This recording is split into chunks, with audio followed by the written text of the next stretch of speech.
Oi, para o trabalho final do seminário de Mia Couto, escolhi o título Os Sonhos e os Desejos na Literatura Animista e o Realismo Fantástico. Portanto, vou realizar uma análise comparativa entre Terra Sonâmbula, de Mia Couto, e a obra latino-americana Dona Flor e seus dois maridos, do escritor brasileiro Jorge Amado. Em Terra Sonâmbula, as personagens devem lidar com as consequências da guerra, da violência, adaptando-se a uma nova realidade, no mundo que lhes rodeia, uma natureza que vai mudando completamente e constantemente, que conformam o pano de fundo do romance. Também, apesar dessas adversidades, retrata a resistência humana e a esperança, onde se entrelaçam sonhos, fantasia e história. Já no caso de Dona Flor e seus dois maridos, a história se desenrola num ambiente citadino, na Bahia dos anos 40, narrando situações de um triângulo amoroso entre Dona Flor, seu defunto marido Badinho, e o doutor Teodoro, o seu novo marido. O que chamou minha atenção é que nos dois romances, os sonhos e os desejos das personagens têm um papel revelador e importante para a construção de uma obra com características do animismo fantástico maravilhosa. Os sonhos têm um papel muito importante tanto na obra de Mia Couto como na obra de Jorge Amado. Em Terra Sonâmbula, os sonhos são uma parte importante da exploração da realidade e seus problemas, entanto que em Dona Flor e seus dois maridos, os sonhos são uma forma de enfrentar o conflito moral da personagem principal. Nos dois casos, os sonhos transformam a vida das personagens. Obviamente que são apresentados de diferente maneira, mas achei muito interessante essa semelhança. Eu vou colocar então alguns exemplos tirados das obras. Vou começar primeiramente com a obra de Mia Couto, citando alguns exemplos. Aqui na fala de Tuair aparece esta cita. O que faz andar a estrada? É o sonho. Enquanto a gente sonhar, a estrada permanecerá viva. É para isso que servem os caminhos, para nos fazerem parentes do futuro. Outro exemplo, outra cita. Meu pai sofria de sonhos. Saía pela noite de olhos abertos, como dormia fora, nem dávamos conta. Minha mãe, manhã seguinte, é que nos convocava. Venham, papai teve um sonho. E nos juntávamos, todos completos, para escutar as verdades que lhes tinham sido reveladas. Taímo recebia notícia do futuro por via dos antepassados. Dizia tantas previsões que nem havia tempo de provar nenhuma. Eu me perguntava sobre a verdade daquelas visões do velho historiador como ele era. Outro exemplo tem a ver com o tema da metamorfose ocorrida com o irmão de Kinjizu Junito, que se transforma num galo conforme o sonho premonitório do pai. O velho Taímo, numa das suas visões, vaticina que o jovem Junito está marcado para morrer e que, para evitar tal destino, vai disfarçá-lo de um animal e alojá-lo num galinheiro. A partir desse dia, já Manito deixou de viver dentro da casa. E aqui a cita. Meu velho lhe arrumou um lugar no galinheiro. No cedinho das manhãs, ele ensinava o menino a cantar, igual aos galos. Demorou a afinar. Passadas muitas madrugadas, chamando Junito, cocoricava com perfeição, coberto num saco de penas que minha mãe lhe costurara. Parecia condizer com aquelas penugens pululado de pulgas. E, por último, este aqui, que fala: aquela noite lhe dera certeza. Os sonhos são cartas que enviamos a outras restantes vidas. Os cadernos de Kinzu não deviam ter sido escritos por mão de carne e ossuda, mas por sonhos iguais aos dele, numa fala de Tuair a Muijinga. Também aparecem os desejos, como eu já falei, mas aqui vou colocar alguns exemplos da obra de Mia Couto. Nesse desespero me veio claro um desejo, me juntar aos Naparamas. Sim, eu queria ser um desses guerreiros de justiça. Aí aparece o desejo de Kinzu de se converter num Naparama. E também, num sonho, aparece o espírito do pai. E aí, essa cita. Meu pai me surgiu no sonho, perguntando: queres sair da terra? Pai, eu já não aguento aqui. Fecho os olhos e só vejo mortos. Vejo a morte dos vivos, a morte dos mortos. Se tu saíres, teres que me ver a mim, e de te perseguir vais sofrer para sempre as minhas visões, fala o pai para Kinzu, no sonho, né? Também, assim como os desejos e os sonhos, aparecem outros elementos, como, por exemplo, relacionados com a feitiçaria. E aí há uma fala de Surendra para Kinjizu, onde aparece isso, que são também elementos que levam a essa construção do animismo dentro da obra de Miyakoto. Na Parama, nunca eu tinha ouvido falar em gente dessa. Surendra me explicou vagamente. Eram guerreiros tradicionais abençoados pelos feiticeiros, que lutavam contra os fazedores da guerra. Nas terras do norte, eles tinham trazido a paz. Combatiam com lanças, sagaias, arcos. Nenhum tiro lhes incomodava. Eles estavam blindados, protegidos contra balas. Aí temos também essa questão do místico, né? Das crenças do lugar. Só outro exemplo, só um ganga, adivinhador, que quer dizer adivinhador, aquele que atira os ciclos divinatórios, lhe pode ajudar. Talvez ele sabe um lugar sossegadinho. Sim, eu deveria consultar o adivinho. Só ele podia saber do tal recantinho, coisa de eu guardar meus sonhos.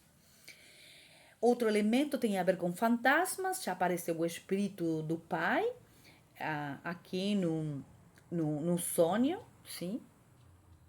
E temos fantasmas também que aparecem ali na obra, compondo essa obra.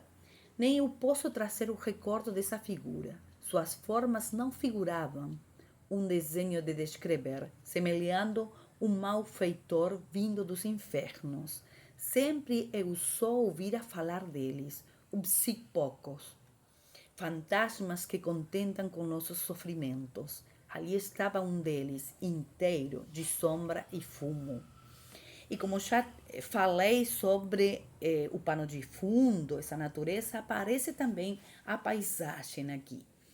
E uma cita que diz: as mudanças na paisagem acontecem já nas histórias de Kinjizu, que são lidas atentamente por Mujinga quando é descrito o enterro do pai jovem, cerimônia fúnebre, foi na água, sepultado nas ondas. E aqui a cita: no dia seguinte deu-se o que de imaginar. Ninguém se atreve, o mar todo secou, a água inteira desapareceu na porção de um instante. No lugar onde antes pairava o azul, ficou uma planície coberta de palmeiras. Cada uma se barrigava de frutos gordos. Nem eram frutos, parecia, eram cabaças de ouro, cada uma pesando 1000 riquezas. Como ia se transmudando essa natureza. Então, outra citação, então se admira, aquela árvore, um chambaloeiro, estava ali no dia anterior. Não estava. Como podia ter-lhe escapado a presença de tão distinta árvore? E onde estava a palmeira pequena que na véspera dava graça aos arredores do machibombo? Desaparecera? A única árvore que permanecia em seu lugar era o embondeiro, suportando a testa do machimbombo. Seria coisa de crer aquelas mudanças na paisagem. Bem claramente se coloca nesse exemplo como essa paisagem ia mudando e como não se compreende ali essa questão do mítico, né? do mágico ali. Também podemos encontrar alguns elementos que conformam esse animismo dentro da obra de Miyakoto, com um fato insólito que acontece na lição do esqueleto, no capítulo A Lição do Esqueleto, quando aparece Mujinga ali com o velho Tuair, e aqui eu vou colocar a cita. No tronco, Mujinga grava letra por letra o nome do velho. Ele queria aquela árvore para a parteira de outros esqueletos, em fecundação de si. Cedo, o velho passava os dedos pela casca da árvore E ele diz: agora podem se ir embora. A aldeia vai continuar. Já meu nome está no sangue da árvore. Então ele mete o dedo no ouvido, vai enfiando mais e mais fundo até que sentem o surdo som de qualquer coisa se estourando. O velho tira o dedo e um chorro de sangue repuxa da orelha. Ele se vai definhando até se tornar do tamanho de uma semente. O mágico, né? O mágico aparece ali. Maravilhoso. Também consegui relacionar esse animismo com as crenças e a religião. E aí cito uma parte do livro que tem a ver com a personagem Farida, muito importante, né? Farida é filha do céu, porque cumpre um castigo celestial, dividir o ventre da mãe com uma irmã gêmea, acontecimento que prenunciava a desgraça. Dias após o nascimento, a irmã morrera, pois não a alimentaram por bondade e desse modo aliviaram a maldição. Com crença, religião, como isso se ultrapassa, né? De geração em geração e são crenças particulares dessa população. Também consegui pensar que esses cadernos também são elementos que fazem sonhar. Por quê? Porque aparece uma cita onde fala Toair para Muijinga e diz: não podemos dançar nem rir, então vamos para dentro desses cadernos. Lá podemos cantar, divertir. Ou seja, que tirava desse ambiente da guerra, desse ambiente perigoso, dessa violência, essa leitura levava ele a sonhar o mesmo sonho de Kinzu. E também esses cadernos depois, como outro fato maravilhoso, ali se convertem em sementes, né? Já no final do livro, já da mão de Gaspar, sim, aparecem e ele consegue ver esses cadernos e aí aparece a cita: de sua mão toma nos cadernos, movidas por um vento que nascia não do ar, mas do próprio chão. As folhas se espalham pela estrada. Então, as letras, uma por uma, se vão convertendo em grãos de areia. E aos poucos, todos meus escritos se vão transformando em páginas de terra. Bom, até aí mais ou menos seria o apresentado, essa apresentação relacionada mesmo com o animismo dentro da obra de Mia Couto. Já passando para a obra de Jorge Amado, aparecem várias questões relacionadas com os sonhos e os desejos de Dona Flor em relação a essa literatura fantástica.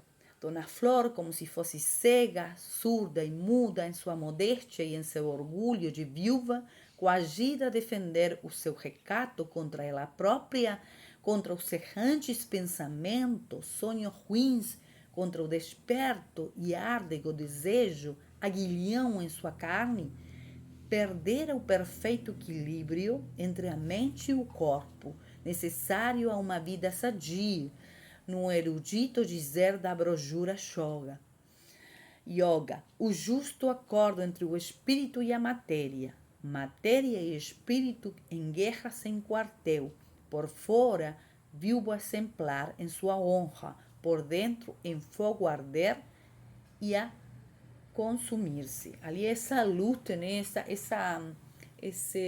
Esses sonhos que contra os quais ela lutava, né? Aí aparece essa luta entre a matéria e o espírito. Outra cita: a princípio apenas, de quando em vez e solo pela noite, sonho de lascivas imagens a levava para um mundo interdito às virgens e às viúvas a sacudi-la em seus alicerces de mulher, a lhe despertar instinto e ânsia, acordava num esforço, punha a mão no peito, a boca seca, tinha medo de dormir. Outra cita relacionada com os sonhos. Cada vez menor seu tempo de dormir e descansar, crescendo a cada noite o de sonhar e desejar, o de ranger os dentes, a matéria predominando sobre o espírito, segundo lhe ensinou a culta propaganda yoga. Impúdica, de base onde nos sonhos seu recato de viúva.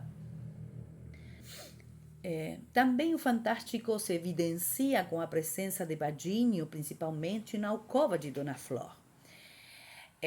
Ali essa aparição, né, que nesses sonhos ela pronunciava ou desejava.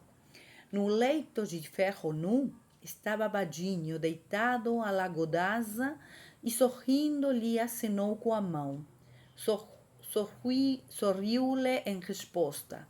Dona Flor, quem pode resistir à graça do pedido, aquela face de moceneta e de cinismo? Nenhuma santa da igreja, quanto mais ela, Dona Flor, simples criatura. Meu bem, aquela voz querida de preguiça lenta. Por que veio logo hoje? Perguntou Flor.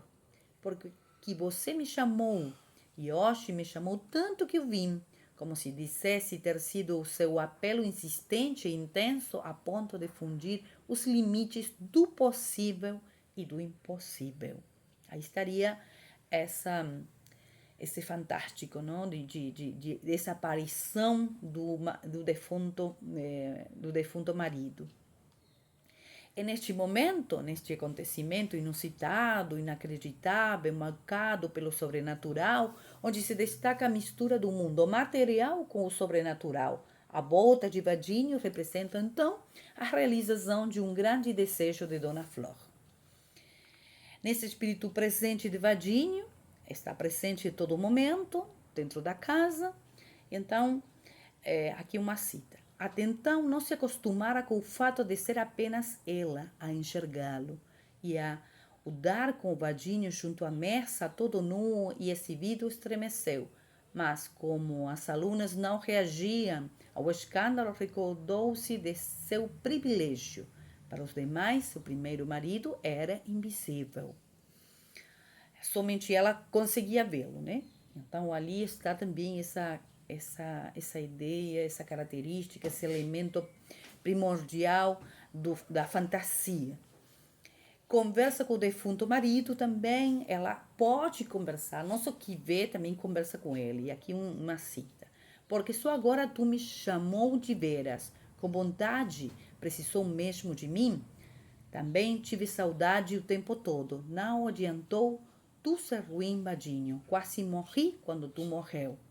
Há um diálogo entre os dois, né? E ele reclama também. Eu estava nas profundas, preso de mãos e pés atados, me deu trabalho demais me desamarrar para vir te ver, meu bem. Mas tu me chamou e eu vim, atravessando o fogo e o frio, o nada e o não. Aí, voltando da morte, ele está narrando esse passo da morte para poder vir ao reclamo da flor. Também aparecem ali religião e crenças, feitiços, são elementos que compõem uma dimensão mística ao romance e que a torna única e interessante, né? Sucederam então tais coisas nas cidades, também capazes de assombrar e assombraram até mesmo as criaturas mais familiares do prodígio e da magia, como a vidente Aspásia, recém-chegadas, todas as manhãs do Oriente, seu verdadeiro habitat para as portas do Carmo, onde era a única a usar o sistema da ciência espiritual em movimento. Também o arcanjo, um médium José de Marcos, que fazia fenômenos de levitação, São Miguel de Carvalho em sua tenda de milagres e outros tantos dentro da sociedade baiana. A feitiçaria aparece ali também, numa cita, foi o feitiço, a voz de água desfeita num sussurro, contou-lhe Contou-lhe tudo, recordando a tarde de sábado, quando já nos braços de Vadinho tivera a honra salva por Dionísia de Ojosi, e em desespero encomendou o despacho. O babalão Didi se encarregara do trabalho. Logo Didi tinha a mão sobre a cabeça de Vadinho, seu pai pequeno. Ali quando ela vai pedir ajuda para tirar esse espírito da casa, né? A religião, muito fortemente, já sabemos que na Bahia aparece e retratada na obra de Jorge Amado com muito mais força. E aí uma cita que diz: Mãe Otávia Kizimbi rezou o corpo de Pelangi e tanto ele como Sulmira tomaram banho com sabão de coco. As penas dos galos sacrificados foram postas nas encruzilhadas dos caminhos. Mãe Otávia defendeu Pelangi pelos 4 cantos e pelas 7 portas e lhe disse para esperar os resultados. Tudo que se fazia, todas essas crenças de essa religião africana. E também aparece uma parte que eu achei que se assemelha bastante com o que acontece na obra de Mia Couto, relacionado com o insólito, né? Onde há uma conversa de Dona Flor com Dona Norma, onde Vadinho consegue deixar marcas em Dona Flor depois de ter sexo, sim? Sabemos que Vadinho era um espírito e, portanto, não poderia. Mas aqui aparece essa situação onde Dona Flor conta para Dona Norma: Ah, minha santa, isso não. Você com todas essas marcas de chupão no pescoço, cada qual mais bonita, e me dizer que não houve nada, eu não sabia que o doutor era tipo sanguessuga. Dona Flor passara a mão no pescoço, correra para o espelho do quarto, marcas vermelhas, arrojando-se, tomando-lhe todo um lado do colo. Um escândalo. Ah, Vadinho, mais perjuro, mais louco e mais tirano. Ela sentira um áfago de lábios e reclamara, mas ele lhe perguntou que mal fazia tocar-lhe o pescoço se não era sequer um beijo. Apenas lhe aflorava a pele com a boca. Na carícia Dona Flor adormecera. Ah, Vadinho, mas sem jeito. Arrancou-se do espelho, vestiu uma blusa de gola alta e lhe esconder as marcas acusadoras. E aqui se dá por fim da história. Dona Flor e seus 2 maridos descritam seus detalhes e seus mistérios, clara e obscura como a vida. Tudo isso acontecer. Acredite quem quiser, passou-se na Bahia, onde outras mágicas sucedem sem a ninguém causar espanto. Ao final da narrativa, então, Flor passou a conviver com os 2 maridos nesse nível de existência ficcional fantástica, e aqui o fantástico permanece, possibilitando a realização dos desejos intensos da personagem. E para finalizar, uma conclusão. Nas obras analisadas e a partir dos diferentes exemplos, podemos perceber que tem uma forte influência do fantástico e animista. No caso de Dona Flor e seus 2 maridos, se incorporam elementos mágicos realistas que explicam o comportamento da personagem feminina e como ela pode lidar com o passado e ter uma vida diferente. Por outro lado, em Terra Sonâmbula, o animismo tem relação com o contexto relacionado à natureza que vincula as personagens com seu destino através da magia e a religião. O sonho, portanto, serve para manter vivo o passado do país. O ato de ler os sonhos de Kim Jesus resulta em novos sonhos, assim como os olhares de Mujinga e de Tuair se transformam ao longo das visões proporcionadas pelos escritos de Kim Jesus. É justamente a fantasia que salva as personagens da destruição e da morte, decorrentes da guerra no romance de Mia Couto. Os sonhos aqui servem para manter vivo o passado do país, entanto que no caso de Dona Flor, essa mesma fantasia atinge seus desejos sexuais com a volta do marido morto. Bom, até aqui a minha análise. Bom, muito obrigada.